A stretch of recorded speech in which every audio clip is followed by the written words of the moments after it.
करने के लिए कोऑपरेट किए और कोई ऐसा इश्यू हमारे सामने नहीं आया कि भाई इन्होंने इस इलेक्शन को ख़राब किया, गलत करा। ये चीज़ें तो नहीं हुई। इसीलिए मैं पहले आपको सभी को धन्यवाद देता हूँ और सभी मीडिया के हमारे जितने भी फ्रेंड्स हैं, रियली आई थैंक देम। ये कल प्रधानमंत्री मोदी जी ने सारी दुनिया को ये बताया कि उनको महात्मा गांधी के बारे में रिचर्ड एटनबर्ग की फिल्म देखने के बाद पता चला। मुझे हंसी आती है कि एक फिल्म देने के बाद दुनिया को महात्मा गांधी जी का परिचय हुआ। ये कहना एक प्रधानमंत्री जी के लिए मैं समझता हूँ क्या अज्ञान समझो, या वो पढ़े नहीं महात्मा गांधी के बारे में। कम से कम हमारे वक्त तो ये था कि नॉन डिटेल था महात्मा गांधी जी के ऊपर, और अगर पढ़ते या पढ़े होंगे मेरे को मालूम नहीं, ये ऐसी बातें नहीं बोल सकते थे। सारी दुनिया जानती है महात्मा गांधी जी को।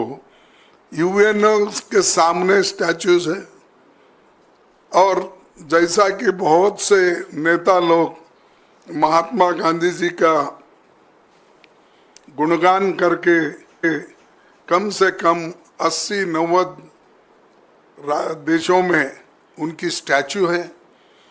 यूएन से लेकर हर जगह, हर कंट्री में जहाँ पर भी जद्दोजहद हो गई है और जो अहिंसा के आधार पर जो लोग आज़ादी पाए, उन लोगों को सबको मालूम है। लेकिन किस वजह से हमारे देश के प्रधानमंत्री ये बात कही, ये मुझे बहुत आश्चर्य लग रहा है। और ऐसा ही हो सकता है जैसा महात्मा गांधी जी जो काम किए, जो कहे,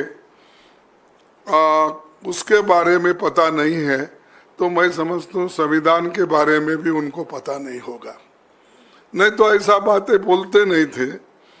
और आज दुनिया में महात्मा गांधी जी का जो नाम लिया जाता है, वो इस देश के आज़ादी दिलाने में और इस देश को बनाने में, और गरीबों की वो बात करते थे, अहिंसा की, विकास की, और यहाँ तक कि उन्होंने अपने आज़ादी के बाद आप कैसे देश को देखना चाहते हैं तब पूछा, तो उन्होंने कहा कि मैं ऐसा देखना चाहता हूँ जो भी गरीब है, जिसके आँखों से पानी निकलती है, वो उसके आंसू पूंछने का काम जरूर होना, और हर एक को पेट भर के खाना मिलना, कपड़ा मिलना, मकान रहना, ये उनका एक स्वराज की कल्पना थी। और स्वराज के लिए वो लड़े लाए, इसीलिए हम उनको नमन करते हैं। और जो लोग मोदी जी या और कोई भी बीजेपी में है, उनको अगर ये वो इग्नोरेंट है, तो मैं यही करूँगा कि कम से कम अब तो वो जरा फुर्सत मिलती है 4 तारीख के बाद, जून 4 तारीख के बाद, जब फुर्सत मिले तो उनकी ऑटोबायोग्राफी, और उसके बाद ट्रुथ क्या है अपना एक, एक्सपेरिमेंट ऑन ट्रुथ, तो विथ ट्रुथ। सो ये जो नॉन डिटेल्स थे हमको पहले, तो कम से कम वो पढ़ ले के ठीक ठाक से गांधीयन हो जाए, ये हमारी अपेक्षा है।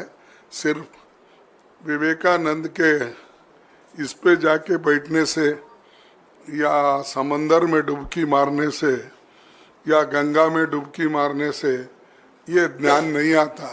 इसको पढ़ना भी पड़ता है, सोचना भी पड़ता है। इसीलिए मैं आपके सामने उनके बड़े जो विचार रखे उन्होंने देश के सामने, ये बताना चाहता हूँ। और हम हमेशा जो गांधी जी अहिंसा की पॉलिटिक्स करते थे, उन्होंने कभी भी नफरत की पॉलिटिक्स नहीं की और किसी के ऊपर उनका नफरत नहीं था। तो आज का जो हमारे मोदी जी का जो कोशिश है वो सब नफरत से भरा हुआ है और बगैर कोई भी बात करने दो वो उसमें थोड़ा सा तो नफरत रहता ही है। तो हम एक सर्वोदय, सबकी भलाई हो, इस पे हम ध्यान देते हैं। और साथियों, आज शाम चुनाव प्रचार खत्म हो जाएगा 6 o'clock। 18वीं लोकसभा के लिए हो रहा ये चुनाव लंबे समय तक याद रह जाएगा। इसलिए याद रह जाएगा, इस चुनाव में देश का हर एक नागरिक जाति, धर्म, पंथ, क्षेत्र, लिंग, भाषा को भूलकर लोकतंत्र और संविधान बचाने के लिए एक साथ आया है। प्रधानमंत्री और भाजपा के प्रमुख नेताओं ने लोगों को धार्मिक और विभाजनकारी मुद्दों को ऊपर गुमराह करने के अनगिनत प्रयास किए। इसके बावजूद लोगों ने डाइवर्शन, ये लोग डाइवर्ट जो करना चाहते थे वो उसके बजाय मुद्दों को चुना और हमने मुद्दों के ऊपर वोट मांगा। और आज मैं देखता हूँ, कल भी मैं उड़ीसा में था, वो भी उड़ीसा में थे, बालेश्वर और भद्रक और एक जगह है जो भद्रक क्या कुछ है, हाँ, तो वहाँ पर भी मेरा भी भाषण था, फिर बालेश्वर में था, उनका भी बालेश्वर में था। तो यहाँ भद्रक में तो नहीं आए वो, उधर से उधर उड़ान उनकी हो गई। मेरे को 1 घंटा परेशानी उठानी पड़ी, क्योंकि जब तक वो नहीं उड़ते मैं नहीं उड़ सकता। तो फिर भी वहाँ हम बैठे रहे कार में। फिर उसके बाद में उन्होंने जाने के बाद हमको पास मिला तो हम निकल गए। तो कांग्रेस पार्टी हमेशा जो सोचती है, जनता के समस्या को लेके सोचती है और करती भी है काम, और हम करके भी दिखाए। आपको मालूम है, जब सोनिया गांधी जी चेयरपर्सन थी और मनमोहन सिंह जी जब हमारे प्राइम मिनिस्टर थे, बहुत सी गरीबों के लिए हमने स्कीम लाए। उन स्कीम को भी हमने अमल में लाया और अनुष्ठान में लाकर लोगों को उसका फायदा भी दिया। और मोदी जी सब कहते हैं, लेकिन महंगाई, बेरोजगारी, किसानों की बदहाली, आर्थिक असमानता, संवैधानिक संस्थाओं का दुरुपयोग जैसे मुद्दे को जनता के बीच लेकर गई और यही मुद्दे समस्त विपक्ष के मुद्दे बने और जनता ने हमें इन पर खुलकर समर्थन दिया।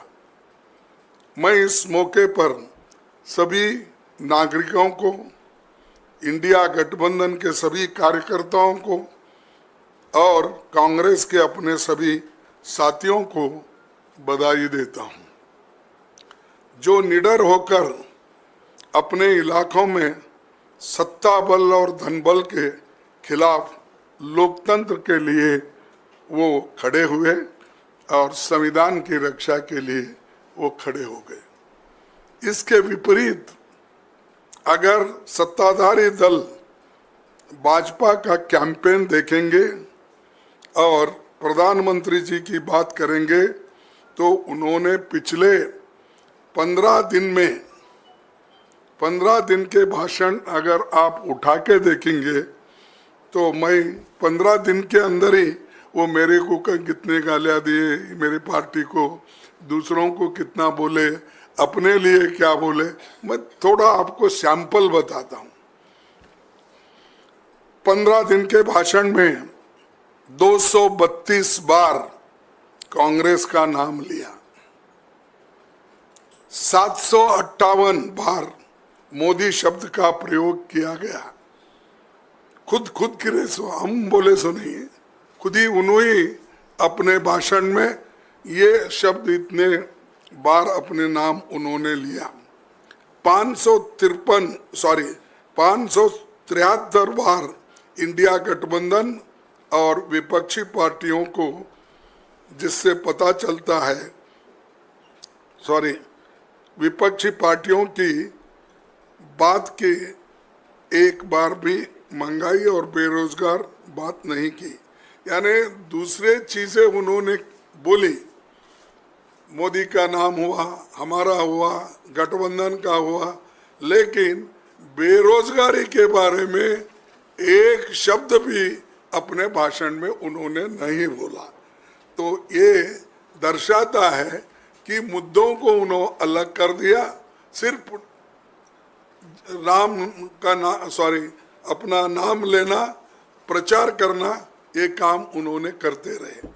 उसके बाद में ये कांग्रेस पार्टी की सबसे बड़ी चुनौती थी, चुनाव के ठीक पहले हमारे पार्टी के खाते बंद कर दिए और जो हमने पैसा डोनेशन के रूप में हमको जो मिला था और हमारे रिटर्न में फाइल करने में जो थोड़ा सा लेट हुआ, तो उन्होंने कम से कम 135 करोड़ रुपए हम पे सीधा